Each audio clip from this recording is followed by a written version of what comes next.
অনুবাদক প্রোগ্রামগুলো কি কি? আফসানা মেমে, স্যার প্রোগ্রাম ভাষার নামগুলো বলতে হবে। অনুবাদক প্রোগ্রামগুলোর নাম বলো শুধু।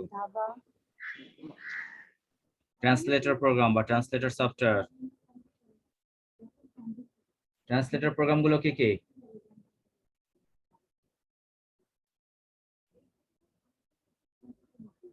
কে বলতে পারবে? তোমরা কেউই পড়াশোনা করো না, তো খুবই দুঃখজনক। স্যার পারবো। বলো বলো। কম্পাইলার, ইন্টারপ্রেটার ও অ্যাসেম্বলার। কে বলছো ভিডিওটা অন করলে সুবিধা হয় আমাকে বুঝতে? হ্যাঁ বলো। হ্যাঁ সন্থিয়া, কম্পাইলার ইন্টারপ্রেটার পার্থক্য বলো।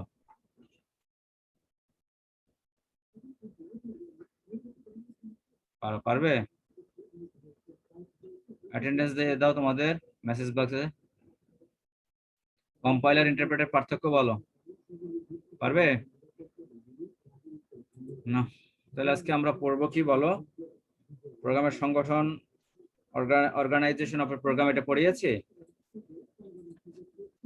অর্গানাইজেশন অফ এ প্রোগ্রাম এটা পড়ানো হয়েছে? একটা প্রোগ্রামের কয়টা অংশ থাকে? 3টে অংশ থাকে, ঠিক আছে। একটা হচ্ছে কি ইনপুট অংশ, আরেকটা হচ্ছে প্রসেসিং অংশ, আরেকটা হচ্ছে কি আউটপুট অংশ। ইনপুট অংশ, প্রসেসিং অংশ এবং আউটপুট অংশ। ইনপুট অংশের কাজ হচ্ছে কি আমরা ডেটা ইনপুট করব, ঠিক আছে। ইনপুট অংশে আমরা কি করব? ডেটা ইনপুট করব। এক্ষেত্রে ডাটা ইনপুট করার 2টা উপায় আছে। একটা হচ্ছে কি ডাটা ইনপুট করার 2টা উপায়। একটা হচ্ছে যে আমরা প্রোগ্রামের ভিতরে আমরা ডাটাটা দিয়ে দিতে পারি, ক্লিয়ার। আমরা প্রোগ্রামের ভিতরে ডাটাটা দিয়ে দিতে পারি এক। আর একটা হচ্ছে কিভাবে দেব আমরা স্ক্যানআপ ফাংশন ব্যবহার করে, ঠিক আছে। একটা হচ্ছে কি স্ক্যানআপ ফাংশন ব্যবহার করে আমরা ডাটা ইনপুট করতে পারি, আর একটা হচ্ছে কি প্রোগ্রামের মধ্যে আমরা ডাটাটা অ্যাসাইন করে দেব। দুইটার পার্থক্য কি? দুইটার পার্থক্য হচ্ছে যে যখন কোনো ফিক্সড ডাটা তুমি ইনপুট করবে তখন আমরা অ্যাসাইনমেন্ট স্টেটমেন্ট ব্যবহার করব, ঠিক আছে। যখন আমরা ফিক্সড ডাটা ব্যবহার করব তখন আমরা অ্যাসাইনমেন্ট স্টেটমেন্ট ব্যবহার করব। অ্যাসাইনমেন্ট স্টেটমেন্ট মানে কি? অ্যাসাইন করা, অর্থাৎ সমান সমান দিয়ে আমরা ভ্যালুটা অ্যাসাইন করে দেব, ঠিক আছে। এটাকে বলে অ্যাসাইনমেন্ট স্টেটমেন্ট। এই যে ইনপুট অংশ, একটা প্রোগ্রামের সংগঠন, অর্গানাইজেশন অফ প্রোগ্রাম। ইনপুট অংশ কি আছে এখানে? যে আমরা ভেরিয়েবল ডিক্লেয়ার করব এবং স্ক্যানআপ ফাংশনের সাহায্যে আমরা ডাটা ইনপুট করব। এখানে স্ক্যানআপ ফাংশন আছে, দেখো scanf percentage of D and a. And a মানে কি? এন্ড মানে হচ্ছে অ্যাড্রেস অফ, ঠিক আছে। Scanf percentage of D and b. And b মানে বি এর অ্যাড্রেসে ডাটাটা জমা হবে, ঠিক আছে, ক্লিয়ার। স্ক্যানআপ ফাংশনের সাহায্যে কাজ কি? যে কিবোর্ডের সাহায্যে আমরা যে কোনো মান ইনপুট দিতে পারি। স্ক্যানআপের সাহায্যে আমরা কিবোর্ড থেকে যে কোনো মান ইনপুট করব। প্রসেসিং মানে হচ্ছে কি ডাটা ইনপুট করলা, তারপর কি যোগ বিয়োগ গুণ ভাগ বিভিন্ন তোমার এক্সপেকটেশন অনুযায়ী তুমি কি ফলাফল চাও সেই অনুযায়ী কি আমরা ডাটাকে প্রসেস করব, ঠিক আছে। এটাকে বলা কি? প্রসেসিং অংশ। আর একটা হচ্ছে কি আউটপুট অংশ। আউটপুট অংশকে ফলাফলটা আমরা কি করব? প্রিন্ট করব, ঠিক আছে। ফলাফলটা যেমন output printf total percentage of D and C. C তে আছে কি? সি এর মানটা এখানে প্রিন্ট হবে। পার্সেন্টেজ অফ ডি যেখানে লেখা আছে, এই পার্সেন্টেজ অফ ডি এটাকে বলা হয় ফরম্যাট স্পেসিফায়ার। একটু একটু করে আমি বলি তাহলে পরবর্তীতে বুঝতে সুবিধা হবে। পার্সেন্টেজ অফ ডি হলো ফরম্যাট স্পেসিফায়ার। এটা হলো স্ল্যাশ ব্যাকস্ল্যাশ এন মানে নিউ লাইন ক্যারেক্টার, কমার পরে সি, কমার পরে যে ভেরিয়েবলটা দেয়া থাকবে সেই ভেরিয়েবলের যে মান জমা আছে সেই মানটা এখানে প্রিন্ট হবে, ঠিক আছে। যেখানে পার্সেন্টেজ অফ ডি লেখা আছে সেখানে সি এর মানটা প্রিন্ট হবে। আবার এখানে পার্সেন্টেজ অফ ডি, এখানে ডি এর মানটা এখানে পার্সেন্টেজ অফ ডি যেখানে লেখা সেখানে প্রিন্ট হবে, ঠিক আছে। বুঝতে পারছো? Percentage of D. এখন এখানে ইন্টিজারের ভ্যালু, এখানে তুমি বলে ডি কেন লিখলো? ডি হলো যখন আমরা ইন্টিজারের মান ইনপুট দেব। ইন্টিজার মানে কি? পূর্ণ সংখ্যার মান যখন ইনপুট করব তখন আমরা format specifier percentage of D ব্যবহার করব, ঠিক আছে। Format specifier percentage of D ব্যবহার করতে হয়। আর প্রসেসিং, এটা হলো আউটপুট অংশ। তাহলে একটা প্রোগ্রামের কয়টা অংশ? 3টে, ইনপুট অংশ, প্রসেসিং অংশ এবং আউটপুট অংশ, ক্লিয়ার। আজকে আমরা দেখবো আরেকটা কি? প্রোগ্রাম তৈরির ধাপ সমূহ। Steps of developing a program, অর্থাৎ কি কি ধাপ আমরা ব্যবহার করব একটা প্রোগ্রাম তৈরি করতে। একটা প্রোগ্রাম তৈরি করতে গেলে, যে কোনো কিছু তৈরি করতে গেলে তুমি হুট করে তো সেই জিনিসটা তুমি ইমপ্লিমেন্টেশনে যেতে পারো না। একটা বাড়ি তৈরি করবে, ঠিক আছে, বা একটা যে কোনো একটা প্রজেক্ট তৈরি করবে, আগে তো তোমার সমস্যাটা বুঝতে হবে যে সমস্যাটা কি, আমি কি করতে চাই। কারণ বাড়ি তৈরি করতে হলে তোমার তো আগে বুঝতে হবে সমস্যাটা কি, যে আমার থাকার সমস্যা, তাই আমার কি করতে হবে, থাকার সমস্যার সমাধান করতে হলে কারোর বাসা ভাড়া করতে হবে, অথবা আমার নিজস্ব বাড়ি তৈরি করতে হবে। ঠিক আছে, এটা হলো সমস্যা নির্দিষ্টকরণ। তারপর এটাকে কিভাবে করা যায়, অর্থ তোমার প্রয়োজন আছে, তারপর এটা ডিজাইন করতে হবে, তাই না। তারপর তোমার কন্ট্রাক্টর নিয়োগ দিতে হবে, তোমার ওইটার ডিজাইন, আর্কিটেকচারাল ডিজাইনের জন্য তোমার ইঞ্জিনিয়ারের কাছে যেতে হবে, কন্ট্রাক্টর নিয়োগ দিতে হবে, কন্ট্রাক্টর কি করবে, লেবার নিয়োগ দেবে, তারপর কি ইট বালু সিমেন্ট দিয়ে বাড়ি করবে, তারপর, তাই না। তারপর ইলেকট্রিক্যাল ডিজাইন আছে, তারপর কি আছে, ইলেকট্রিকের কাজ করতে হবে, তারপর তোমার স্যানিটারি কাজ আছে, রঙের কাজ আছে, কত কাজ। তারপর কি করবে, কেউ থাকার উপযোগী হবে, তাই তো। না হুট করে তুমি যে কোনো সময় যে কোনো জায়গায় যে কোনো স্থানে যে কোনো জায়গায় বাড়ি তৈরি করতে পারবা না। তাহলে প্রথম ধাপ হচ্ছে কি, যে তোমার, যে আমি এই করতে চাই, আমার এটা চাচ্ছি, তাহলে সমস্যা নির্দিষ্টকরণ, তাকে বলা হয় কি সমস্যা নির্দিষ্টকরণ। সমস্যাটা নির্দিষ্ট করতে হবে যে আমি এই সমস্যাটা সমাধান করতে চাই। ঠিক আছে, প্রোগ্রাম রচনা পূর্বে প্রথমে আমাদের ঠিক করতে হবে কি বিষয়ের পর আমাদের প্রোগ্রাম রচনা করতে হবে, অর্থাৎ কম্পিউটার সাহায্যে কি সমস্যা সমাধান করতে চাই সেই সমস্যা আমাদের চিহ্নিত করতে হবে। সমস্যা নির্দিষ্ট করার পর সেই বিষয়ের উপর আমাদের তথ্য অনুসন্ধান করতে হবে। এই সম্পর্কে আমরা তথ্য আহরণ করতে হবে কি, ঠিক আছে। অর্থাৎ বর্তমানে প্রোগ্রামটা ম্যানুয়ালি কিভাবে পরিচালিত হচ্ছে, ম্যানুয়ালি কিভাবে চলছে সমস্যার সমাধানে, সেই বিষয় সম্পর্কে বিশদভাবে তথ্য আহরণ করতে হবে, ইনভেস্টিগেশন করতে হবে। তো এই ধাপের আরেকটি কাজ, ঠিক আছে। তারপর কি করতে হবে, সমস্যাটা বিশ্লেষণ করতে হবে যে কিভাবে তুমি সমাধান করতে পারো। ঠিক আছে, কিভাবে সমস্যাটা সমাধান করতে পারো সেটা বিশ্লেষণ করতে হবে। সেক্ষেত্রে কি করতে হবে, তোমার ইনপুট শনাক্তকরণ করতে হবে, তারপর আউটপুট শনাক্তকরণ করতে হবে, কম্পিউটার মেমোরি নির্ধারণ করতে হবে, কতটুকু কেমন মেমোরি লাগবে, কেমন অর্গানাইজেশন লাগবে, ঠিক আছে। তারপর সমস্যার কাঠামোগত বর্ণনা প্রস্তুত করতে হবে। এই হচ্ছে কি সমস্যা বিশ্লেষণ করতে হবে দ্বিতীয় ধাপে। দ্বিতীয় ধাপের কাজ হচ্ছে কি প্রোগ্রাম ডিজাইন। সমস্যা বিশ্লেষণের পর প্রোগ্রাম ডিজাইনের কাজ, এটা সবচেয়ে গুরুত্বপূর্ণ ধাপ, ডিজাইন। তুমি একটা বাড়ি তৈরি করবা, ডিজাইনে যদি খারাপ হয়, নড়বড়ে হয়, তুমি মনে করো 6 তলা বিল্ডিং করতে চাও, কিন্তু ডিজাইনে কি করলা, যে তুমি ফাউন্ডেশন দিলে কয়তলা, দেখা গেল ডিজাইন এমন বাজে ডিজাইন হয়েছে, দেখা গেল যে তোমার বিল্ডিং এ ভেঙে পড়বে, তাই না। তাই ডিজাইনটা হচ্ছে কি গুরুত্বপূর্ণ। ঠিক আছে, যে ডিজাইন দেখে প্রোগ্রামটা রচনা করতে হবে। ঠিক আছে, এটা সবচেয়ে গুরুত্বপূর্ণ ধাপ। প্রোগ্রাম রচনার গুরুত্বপূর্ণ ধাপ হচ্ছে প্রোগ্রাম ডিজাইন। এখানে কি কি আছে, অ্যালগরিদম, ফ্লোচার্ট এবং সুডোকোড, এই তিনটা ধাপ। অ্যালগরিদম হচ্ছে কোনো সমস্যা ধাপে ধাপে সমাধান করার প্রক্রিয়া হচ্ছে অ্যালগরিদম। আর ফ্লোচার্ট হচ্ছে সমস্যা সমাধান করার জন্য বিভিন্ন ধাপ যখন আমরা চিত্রের সাহায্যে উপস্থাপন করব সেটা হচ্ছে ফ্লোচার্ট, তাই না। অ্যালগরিদম হচ্ছে যে কিভাবে, an algorithm is a step by step procedure for solving a problem. এটা সমস্যা সমাধান করা ধাপে ধাপে যে পদ্ধতি, সমস্যা কিভাবে সমাধান করবো সেটা হচ্ছে অ্যালগরিদম। ঠিক আছে, ধাপে ধাপে সমাধান করার প্রক্রিয়া হচ্ছে অ্যালগরিদম। আর ফ্লোচার্ট বা প্রবাহ চিত্র হচ্ছে কি সমস্যা সমাধান করার জন্য বিভিন্ন ধাপ যখন আমরা চিত্রের সাহায্যে উপস্থাপন করব, উপস্থাপন করাকে বলা হয় ফ্লোচার্ট। ঠিক আছে, অ্যালগরিদম, ফ্লোচার্ট। আর সুডোকোড মানে কি সদ্য program, pseudo code, pseudo code, pseudo মানে সদ্য, কোড মানে প্রোগ্রাম, সুডো কোড হচ্ছে কি সদ্য প্রোগ্রাম। ঠিক আছে, প্রোগ্রাম রচনার ঠিক পূর্বের ধাপে হলো কি সুডো কোড। অর্থাৎ আমরা যে ইংরেজি ভাষা ব্যবহার করি, আমার কথা শোনা যাচ্ছে, আমরা যে ইংরেজি ভাষা ব্যবহার করি সেই ইংরেজি ভাষার সাহায্যেই সমস্যার সমাধানটা আমরা লিখবো, এইভাবে সমাধান করা যায়, সেটা হলো সুডো কোড। ঠিক আছে, সুডো মানে সদ্য, কোড মানে প্রোগ্রাম, সুডো কোড।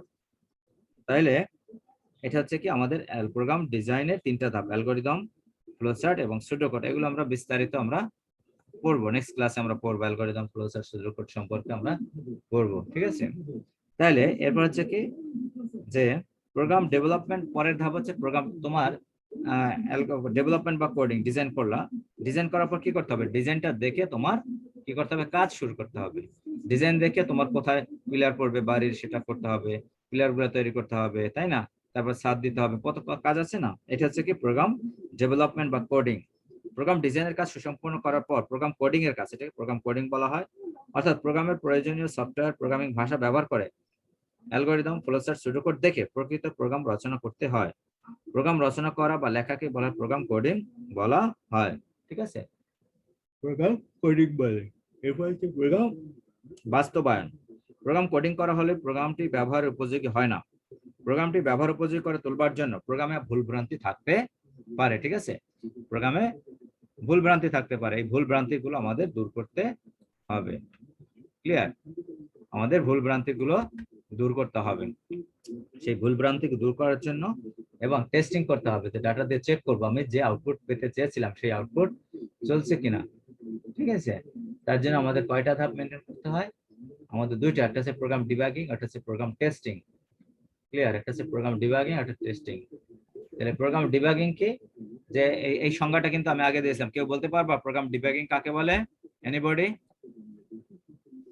ভুল ত্রুটি সংশোধন করার প্রক্রিয়া। Very good. ভুল ত্রুটি সংশোধনের প্রক্রিয়াকে বলা হয় কি? Program debugging. অর্থাৎ প্রোগ্রামটা যখন ব্যাপকভাবে ব্যবহারের পূর্বে, যেমন একটা তোমার এই যে করোনা ভাইরাসে তোমার কি এখন ভ্যাকসিন দিচ্ছে না, ভ্যাকসিনটা কি প্রথমে কি ব্যবহার শুরু করেছে তৈরি করে? না, তাই না? এটা কি ট্রায়াল দেওয়া হয়েছে, তাই না? তারপর যখন দেখা যাচ্ছে কি এটা কাজ ঠিকমতো করছে, তারপর কি এটা ব্যবহার জনগণের মধ্যে এটা ব্যাপকভাবে ব্যবহার শুরু হয়েছে। তাইলে প্রোগ্রামটা যখন ব্যাপকভাবে ব্যবহার করবে, যেমন একটা অ্যাপস তৈরি করবে, অ্যাপসটা তুমি আগেই তো তুমি অ্যাপসটা আপলোড করবে না, তাই না? যতক্ষণ না পর্যন্ত তুমি এটা সমস্ত এরর চেক করার পূর্বে যে তুমি অ্যাপস দ্বারা যেগুলো কোডিং করেছো সেগুলো সবকিছু তুমি পাচ্ছ কিনা। ঠিক আছে, সেগুলো টেস্টিং করার পরে ফাইনালি তো এটা আপলোড করবে। একইভাবে তুমি একটা যদি ওয়েব পেজ ডিজাইন করো, তুমি ওয়েবসাইটটা যদি এটাকে কি করতে হবে, হোস্টিং এর পূর্বে তোমার এটাকে কি করতে হবে, আগে তো তোমার টেস্ট করতে হবে যে যে যথাযথভাবে এটা রান করছে কিনা। ঠিক আছে, একইভাবে প্রোগ্রামটা আমাদের ডেভেলপ করার পরে কোডিং করার এটা ব্যাপকভাবে ব্যবহার উপযোগী হয় না, এটাকে কি করতে হবে, যে বাস্তবায়ন করতে হবে। এই বাস্তবায়ন করতে হলে আমাদের কি করতে হবে, একটা হচ্ছে কি প্রোগ্রাম ডিবাগিং, আর একটা হচ্ছে কি দ্বিতীয় ধাপ হচ্ছে কি আমাকে প্রোগ্রাম টেস্টিং করতে হবে। ঠিক আছে, একটা হচ্ছে প্রোগ্রাম ডিবাগিং, সেকেন্ড ধাপ হচ্ছে কি প্রোগ্রাম টেস্টিং। ক্লিয়ার? এক হচ্ছে প্রোগ্রাম ডিবাগিং, দ্বিতীয় ধাপ হচ্ছে কি প্রোগ্রাম টেস্টিং। তাহলে ডিবাগিং কি ভুল ত্রুটি সংশোধনের প্রক্রিয়া। এখন কথা হলো যে কত প্রকার ভুল থাকতে পারে। ঠিক আছে, একটা প্রোগ্রামে কত ধরনের ভুল থাকতে পারে? এখানে 3 প্রকার ভুল আছে। একটা হচ্ছে কি বিন্যাসগত ভুল। বিন্যাসগত ভুল কি, যেমন মনে করো তুমি চুরি পরো কোথায়, হাতে চুরি পরো না? এখন চুরিটা যদি হাতে না পরে গলায় পরার চেষ্টা করো, হবে বড় চুরি বানাইলে গলায় পরবা, তাহলে কি ভালো দেখাবে? দেখাবে না। ঠিক আছে, তাহলে তুমি টিপ ব্যবহার করো কপালে, কপালে না দিয়ে যদি তুমি হাতে ব্যবহার করো তাহলে হবে না। যেটা যেখানে ব্যবহার করার প্রয়োজন সেখানেই ব্যবহার করতে হবে। অর্থাৎ যেখানে কমা দেওয়া দরকার সেখানে কমা দেবে, যেখানে সেমিকোলন দেওয়া দরকার সেমিকোলন দেবে। ঠিক আছে, যেখানে ডাবল কোটেশন দেওয়া দরকার ডাবল কোটেশন দেবে, যেখানে ফার্স্ট ব্র্যাকেট দেওয়া দরকার, যেমন দেখো এই যে সেকেন্ড ব্র্যাকেট দেওয়া হয়েছে, যেখানে সেকেন্ড ব্র্যাকেট দরকার এই যে সেকেন্ড ব্র্যাকেট দেওয়া হয়েছে, যেখানে ফার্স্ট ব্র্যাকেট দরকার সেখানে ফার্স্ট ব্র্যাকেট, এখানে সেমিকোলন দরকার সেমিকোলন, এখানে কমা দরকার কমা। এগুলো কিন্তু একটা কমা যদি ভুল হয় তুমি আউটপুট পাবা না, কিন্তু ফার্স্ট ব্র্যাকেট মিসিং থাকলে তুমি আউটপুট পাবে না। এটা হচ্ছে কি সমস্যা, এগুলো একটা হাই লেভেল ল্যাঙ্গুয়েজে যেখানে যেটা প্রয়োজন সেগুলো আমাদের দিতে হবে, এটাকে বলা হয় বিন্যাসগত ভুল। তারপর হচ্ছে নির্বাহ ভুল, অর্থাৎ কিছু কিছু প্রোগ্রাম আছে বিন্যাসগত ভুল নেই কিন্তু নির্বাহ করার সময় ভুলগুলো ধরা পড়ে। ঠিক আছে, যেমন শূন্য দিয়ে ভাগ করা হলে, লুপটা যদি অসীম লুপ হয়, এর জন্য যে জায়গা বরাদ্দ আছে তা অতিক্রম করলে, ঋণাত্মক সংখ্যা বর্গমূল নির্ণয় করার জন্য, এগুলো হচ্ছে কি যে আমার নির্বাহ ভুল। আর যৌক্তিক ভুল, নির্বাহ ভুল মনে করো তোমার সামনে ঈদ রয়েছে, ঠিক আছে, যে মনে করো ঈদের জন্য তুমি কি আড়ং থেকে একটা জামা কিনেছো, এখন তোমার ড্রেসটা কি তুমি ট্রায়াল দাও নাই, কারণ ঈদের দিন পরবা, ঈদের দিন পড়তে গেছে দেখা গেল কি তোমার চেইন ছিল, চেইনটা দেখা গেল নষ্ট। ঠিক আছে, বা দেখা গেল জামাটা তোমার কি হচ্ছে টাইট হচ্ছে। ঠিক আছে, তাহলে ঈদের দিন আর ব্যবহার করতে পারবে না। এটা হচ্ছে কি যে নির্বাহ করার সময় ঠিক আছে যে ভুলগুলো হয় সেটাকে বলা হয় কি নির্বাহ নির্বাহ ভুল বলা হয়। ঠিক আছে, এরপর হচ্ছে যৌক্তিক ভুল, লজিক্যাল এরর। মনে করো তুমি একটা প্রোগ্রাম তৈরি করলা, ক্লিয়ার, প্রোগ্রামটা মনে করো দুটো সংখ্যার যোগফল বের করতে চাচ্ছ, তাহলে 10 এবং 5 ইনপুট দিলা, তাহলে দেখা গেল কি 5 10 কে 50 আসে।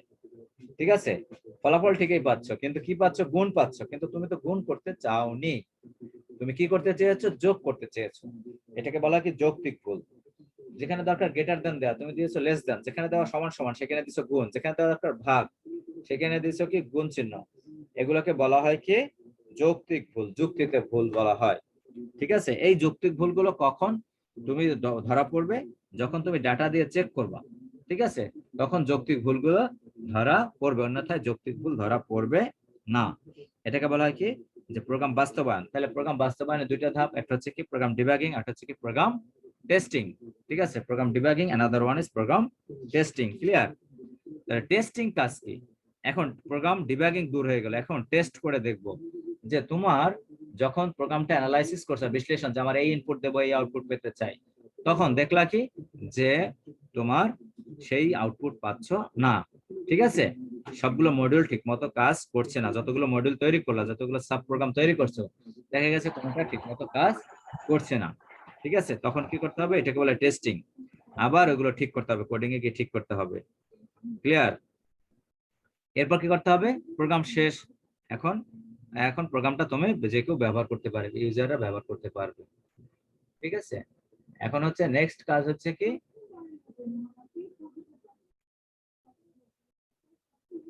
Programme documentation. ঠিক আছে, প্রোগ্রাম ডকুমেন্টেশন। ডকুমেন্টেশন ধাপের কাজ কি, যে যত কাজগুলো করলা সেগুলো ডকুমেন্ট সংরক্ষণ করা, যে সমস্যা কি, সমস্যা কি বিশ্লেষণ করব, ফ্লোচার্ট কি, সুডোকোড কি, সোর্স কোড কি, ফলাফল কি। ঠিক আছে, এটাকে বলে প্রোগ্রাম ডকুমেন্টেশন। প্রোগ্রাম ডকুমেন্টেশনে যে বিষয় থাকা দরকার সেগুলো কি থাকবে আমাদের? দেখো এখানে 8টা পয়েন্ট আছে। সমস্যা কি, সমস্যা কি বিবরণ থাকবে, অ্যালগরিদম থাকবে, ফ্লোচার্ট থাকবে, সুডোকোড থাকবে, সোর্স কোড থাকবে, যে কোডটা তুমি লিখছো সোর্স কোড থাকবে, পরীক্ষা ফলাফল থাকবে, ব্যবহারকারীর জন্য প্রয়োজনীয় নির্দেশনা থাকবে। এরপর হচ্ছে কি প্রোগ্রাম রক্ষণাবেক্ষণ। প্রোগ্রাম রক্ষণাবেক্ষণের ধাপের কাজ কি, যে ভবিষ্যতে প্রোগ্রামে যে কোডিং যেন নষ্ট না হয়, সোর্স কোড গুলো যেন নষ্ট হয়, কারণ যখন এটা তোমার একজন ইউজারের এক্সপেকটেশন বাড়তে পারে। ঠিক আছে, যে আমি এই ফিচার গুলো আরো সংযোজন করতে চাই, তখন আবার প্রোগ্রামার কাছে যেতে হবে, সে সেগুলো সংযুক্ত করে দেবে। অনেক সময় দেখা যায় না, তুমি একটা বাড়ি তৈরি করলা, দেখা গেল পরবর্তীতে দেখা যায় যে অনেক কিছু ভেঙে আবার নতুন করে রুম বড় ছোট করা হয়, দেখা যায় ওয়াশরুম বাড়ানো হয়, বা আর একটা রুম, অনেক কিছু তৈরি করা হয় না, সংযোজন বিয়োজন। দেখা গেল জানলা নাই, জানলা তৈরি করা হলো। ঠিক আছে, যেখানে এভাবে কি, যে পরবর্তীতে কি নতুন ফিচার সংযোজন করার প্রয়োজন হতে পারে, সেটাকে বলা হয় কি প্রোগ্রাম আমাদের রক্ষণাবেক্ষণ করতে হবে। ঠিক আছে, pen drive, CD drive, hard disk ইত্যাদি ব্যাকআপ রাখতে হবে। যেমন কোনো কপি নষ্ট হয়ে গেলে আমরা কি করতে পারবো, যে আধুনিকীকরণ করার জন্য, ঠিক আছে, আপডেট করার জন্য প্রয়োজন হতে পারে, সেক্ষেত্রে পুনরায় প্রোগ্রামকে পরিবর্তন করে নতুন ফিচার সংযোজন করতে হবে। এসব এই প্রোগ্রাম রক্ষণাবেক্ষণের অংশ বিশেষ। ঠিক আছে, প্রোগ্রাম রক্ষণাবেক্ষণ এই হচ্ছে কি আমাদের একটা প্রোগ্রাম রচনার যে আমাদের ধাপগুলো। ঠিক আছে, প্রোগ্রাম তৈরি ধাপ সময়, steps of developing a program. তাহলে কি সমস্যা নির্দিষ্টকরণ প্রথম ধাপ, তাই না? তারপরটা ধাপ হচ্ছে কি সমস্যা বিশ্লেষণ, সমস্যা নির্দিষ্ট করব, সমস্যা বিশ্লেষণ করব, যে কি ইনপুট দেব, কি আউটপুট দেব, কি ফলাফল আমরা পাবো, কতটুকু মেমরি লাগবে, এগুলো বর্ণনা থাকবে। তারপর হচ্ছে প্রোগ্রাম ডিজাইন করতে হবে, প্রোগ্রাম ডিজাইনে থাকবে কি অ্যালগরিদম, ফ্লোচার্ট, সুডোকোড থাকতে হবে, এই তিনটা অংশ। তারপর হচ্ছে প্রোগ্রাম ডেভেলপমেন্ট বা কোডিং করতে হবে। ঠিক আছে, তারপর হচ্ছে কি প্রোগ্রাম বাস্তবায়ন করতে হবে, কারণ ডেভেলপমেন্ট বা কোডিং করলে আমরা এটা ব্যবহার উপযোগী হবে না। বাস্তবায়ন ধাপে দুইটা আছে, প্রোগ্রাম ডিবাগিং একটা, আর একটা হচ্ছে প্রোগ্রাম টেস্টিং। ডিবাগিং এর ক্ষেত্রে কি করতে হবে? প্রোগ্রামের ভুল ত্রুটি সংশোধন করতে হবে। ঠিক আছে, এখানে ভুল ত্রুটি 3 প্রকার ভুল আছে। একটা হচ্ছে কি বিন্যাসগত ভুল, একটা হচ্ছে নির্বাহ ভুল, একটা হচ্ছে যৌক্তিক ভুল। আর এগুলো কিন্তু তোমার সৃজনশীল প্রশ্ন আসে, এমসিকিউ তে আসবে। ঠিক আছে, যে নিম্নের কোনটি নির্বাহ ভুল, নিম্নের কোনটি বিন্যাসগত ভুল। বুঝতে পেরেছো? এটা হচ্ছে কি, যে প্রোগ্রাম বাস্তবায়নের ডিবাগিং এ 3 প্রকার ভুল। বিন্যাসগত ভুল কোনগুলো? কমা, কোথাও কমা দিলা না, সেমিকোলন দিলা না, ফার্স্ট ব্র্যাকেট মিসিং হলো, এটাকে বলা হয় কি বিন্যাসগত ভুল। নির্বাহ ভুল হচ্ছে কত, যে নির্বাহের সময় যে ভুলগুলো ধরা পড়ে সেটাকে বলা নির্বাহ ভুল। যেমন অসীম লুপটা যদি অসীম হয়, এর জন্য যে জায়গা বরাদ্দ আছে, ঠিক আছে, এর জন্য যে জায়গা বরাদ্দ আছে তা যদি অতিক্রম করলাম, মনে করো একটা বাড়িতে 2টা ঘর আছে, এখন লোকজন যদি বেশি হয় সেখানে থাকতে পারবে না। একইভাবে একটা অ্যারেতে একটা নির্দিষ্ট পরিমাণে জায়গা অ্যাসাইন থাকে, আমরা ডিক্লেয়ার করা থাকে, তার চাইতে বেশি যদি ডাটা ইনপুট করতে চাই তখন আমরা ডাটা ইনপুট করতে পারবো না। ঋণাত্মক সংখ্যার বর্গমূল বা লগারিদম বের করা, এগুলো আমরা করতে পারবো না। যৌক্তিক ভুল, যে তুমি যোগ করতে চাইছো পাইলা গুণের ফলাফল, ভাগ করতে চাইছো পাইলা যোগের ফলাফল, এগুলো বলে যৌক্তিক ভুল। ফলাফল আউটপুট তুমি ঠিকই পাবা, কিন্তু যথাযথ আউটপুট পাবে না। স্যার, হ্যাঁ বলো। স্যার আমার না এই ভুল সংশোধন এখানে দেওয়া আছে, মানে বিন্যাসগত ভুলের জায়গায় ব্যাকরণগত ভুল দেওয়া আছে, আর হচ্ছে অর্থগত ভুল দেওয়া আছে, মানে যৌক্তিক ভুলের জায়গায়। এখন কি এটা বললে হবে নাকি বিন্যাসগত ভুলই করতে হবে? বুঝলাম না। স্যার আমি যে বইয়ের মধ্যে দেখতেছি, মানে পড়াটা পড়ছিলাম তো তো তখন দেখতেছিলাম যে মানে বিন্যাসগত ভুলের জায়গায় বইতে মানে ব্যাকরণগত ভুল লেখা আছে। স্যার এখন স্যার ব্যাকরণগত ভুল পড়লে কি এটা ভুল হবে? না না, ঠিক আছে, ভিন্নের কথা বলবো মানে ব্যাকরণগত ভুল, এটা কমা সেমিকোলন এগুলো, ঠিক আছে। বড় যেখানে বড় হাতের লেখা সেখানে ছোট হাতে লিখলে এগুলো ব্যাকরণগত ভুলই বলা হয় বা বিন্যাসগত ভুল বলা হয়, ঠিক আছে। আর প্রোগ্রাম টেস্টিং এর ক্ষেত্রে কি হবে, ডাটা দিয়ে চেক করব, ঠিক আছে, যে যতগুলো তুমি প্রোগ্রাম যে আউটপুট পেতে চেয়েছো সেগুলো তুমি পাচ্ছ কিনা। এক কথা হলো যে আউটপুট পেতে চেয়েছি আমরা সেই আউটপুট আমরা পাই কিনা, ফলাফল, ঠিক আছে। তুমি তৈরি করতে চাইলে এটা হয়ে গেল অন্যটা, ঠিক আছে। সেটাকে বলা হয় কি প্রোগ্রাম টেস্টিং এ আমরা এটা ধরা পড়বে। প্রোগ্রাম ডকুমেন্টেশন হচ্ছে যত কাজ করলা, কিভাবে করলা, সমস্যা কি, সেখান থেকে ব্যবহারকারীর জন্য প্রয়োজনীয় নির্দেশনা পর্যন্ত, যেমন অ্যালগরিদম, বিশেষ করে এখানে অ্যালগরিদম, ফ্লোচার্ট, সুডোকোড, সমস্যা কি, আউটপুট, সোর্স কোড, এগুলো থাকবে, ঠিক আছে। সমস্যাটা কি, algorithm, flowchart, pseudocode, source code এবং পরীক্ষার ফলাফল, এগুলো অবশ্যই থাকবে। অনেক সময় কি ব্যবহারকারীদের নির্দেশনাও থাকবে। আর প্রোগ্রামের রক্ষণাবেক্ষণ মানে কি, যে এগুলো ভবিষ্যতে এর জন্য ব্যাকআপ রাখতে হবে, একটা নষ্ট হয়ে গেলে আমরা আরেকটা ব্যবহার করব, বা নতুন করে ফিচার সংযোজন করার জন্য আমার ওই কোডটা দরকার আছে, তাহলে কি নতুন করে আবার কোড লিখতে হবে, ঠিক আছে। এই হচ্ছে কি আমাদের টপিকস, ঠিক আছে। এখন বলো তোমাদের কোনো কোশ্চেন আছে কিনা, এনি কোশ্চেনস? আজকের পড়াবো না, আজকে নেক্সট ক্লাসে আমরা অ্যালগরিদম পড়াবো, ডিটেলস, ফ্লোচার্ট পড়াবো এবং সুডোকোড পড়াবো, ঠিক আছে। স্যার ওই যে প্রোগ্রামিং টেস্টিংটা কি একটু আরেকবার বলবেন? প্রোগ্রাম টেস্টিং দেখো বই কি বলছে, ডিবাগিং শেষ করার পর প্রোগ্রাম টেস্টিং এর কাজ করতে হয়। টেস্টিং এর এই ধাপে আমরা ডেটা দিয়ে চেক করব যথাযথ ফলাফল পাই কিনা। অর্থাৎ টেস্টিংটা কেমন, মনে করো তুমি করতে চাইছো প্রোগ্রামটা যোগের কাজ করতে চাচ্ছ, এখন দেখা গেল যোগ হচ্ছে না, গুণ হচ্ছে, এটা কি ধরা পড়বে কোথায়, টেস্টিং এর সময় এগুলো ধরা পড়বে, ঠিক আছে।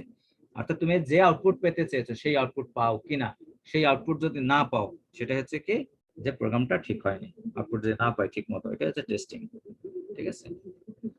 Any question?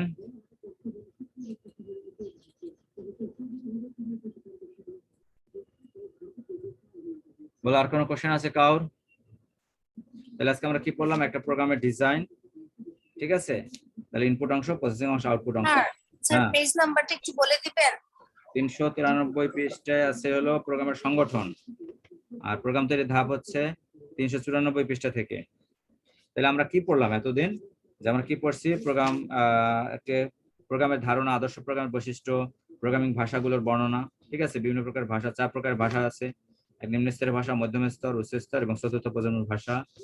তারপর আমরা কি পড়লাম, অনুবাদক প্রোগ্রাম গুলো কি, কম্পাইলার, ইন্টারপ্রেটার এবং অ্যাসেম্বলার।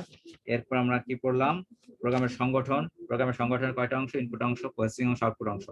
তারপর যে প্রোগ্রাম তৈরি ধাপসমূহ, ধাপগুলো কয়টা, 7টা ধাপ। সমস্যা নির্দিষ্টকরণ, সমস্যা বিশ্লেষণ, প্রোগ্রাম ডিজাইনের 3টা অংশ, অ্যালগরিদম, ফ্লোচার্ট, সুডোকোড। তার প্রোগ্রাম ডেভেলপমেন্ট বা কোডিং করা, মানে প্রোগ্রামটা কোড করব। তারপর আছে প্রোগ্রাম বাস্তবায়নের 2টা ধাপ, এগুলো বারবার পড়তে হবে, তাহলে কিন্তু মনে থাকবে না ধাপগুলো। প্রোগ্রাম ডিবাগিং এবং টেস্টিং, ডিবাগিং এ ভুল ত্রুটি 3 প্রকার থাকে, বিন্যাসগত ভুল, নির্বাহ ভুল এবং যৌক্তিক ভুল, ঠিক আছে। এরপর কি পড়েছি, যে প্রোগ্রাম টেস্টিং, তারপর হচ্ছে প্রোগ্রাম ডকুমেন্টেশনে যে ডকুমেন্ট গুলো থাকা প্রয়োজন সেটা 4টা জিনিস। একটা হচ্ছে কি সমস্যা কি, সমস্যার বিবরণ, algorithm, flowchart, pseudocode, source code, program পরীক্ষার ফলাফল এবং ব্যবহারকারীর জন্য নির্দেশনা, এই 8টি অংশ থাকবে। তারপর হচ্ছে প্রোগ্রাম রক্ষণাবেক্ষণ, ঠিক আছে। এই হচ্ছে আজকে আমাদের পুরো এই চ্যাপ্টারে আমরা যতটুকু পড়েছি, ক্লিয়ার? বলো এখন কোনো কোশ্চেন আছে কিনা, নেক্সট ক্লাস থেকে আমরা অ্যালগরিদম, ফ্লোচার্ট, সুডোকোড ডিটেইলস পড়ব। Any questions? আর অ্যাটেন্ডেন্স দিয়েছো সবাই? প্রেজেন্ট এত কম কেন, আমি বুঝতে পারছি না। প্রেজেন্ট কম কেন অত? আচ্ছা, আর প্রেজেন্ট হচ্ছে 35 জন জয়েন করেছে আমি সহ, অথচ মেসেজ দেখতে পাচ্ছি আমি কত, 57। ব্যাপার কি? হ্যাঁ, মেসেজকে ডাবল মেসেজ দাও কেন তোমরা? না স্যার, অনেকে হচ্ছে দিয়েই লিভ নেয়, রোলটা সাবমিট করার পরে লিভ নিয়ে নেয়। তাই জি স্যার। এই চালাকি করে শুধু, তাতে লাভটা কি? পরে ক্লাসে তো দেখে না, লাভ কি হবে বলো? তাহলে আজকে এই পর্যন্তই থাক, তোমরা সবাই ভালো থাকবে, সুস্থ থাকবে এবং স্বাস্থ্যবিধি মেনে চলবে। Thank you very much. ঈদের আগে কি আদাব ক্লাস, স্যার। ঈদের আগে ক্লাস পাবো তোমাদের সাথে? স্যার ছুটি তো কবে সেটা তো আমরা জানি না। স্যার মনে হয় না স্যার 19 পাবেন। তারিখে ক্লাস হবে হ্যাঁ, আর 21 তারিখে ঈদের আগে ক্লাস মনে হয় আর হবে না আইসিটি। ঈদ কয় তারিখে? 21 তারিখ তাই না? 21 21 তারিখে। জি তারিখেই। স্যার। 21 তারিখ কিবার পরে? স্যার বুধবার পরে তারিখ বুধবার। জি স্যার, বুধবার পরে। এই বুধবারের পরের বুধবার ঈদ। জি স্যার। আচ্ছা, তাহলে তো ক্লাস তো পাচ্ছি নাকি? পাবো রবিবার, রবি, সোম, মঙ্গল, ছুটি বুধ। কবে দিবে? স্যার ছুটি কবে দিবে? তা বলতে পারবো না, নোটিশ পাবো, তোমরাও পাবে, আমরাও পাবো, একই সাথে পাবো নোটিশ। ঠিক আছে, এখনো জানতে পারিনি। ক্লিয়ার? জি স্যার। যদি ক্লাস পাই তাহলে আমরা অ্যালগরিদম ফ্লোচার্ট সুডোকোড করব। তো থ্যাংক ইউ ভেরি মাচ। তবে সবাই সুস্থ থাকবে, ভালো থাকবে। আজকে এই পর্যন্ত। আদাব স্যার। স্যার আসসালামু আলাইকুম। আসসালাম। আসসালামু আলাইকুম স্যার।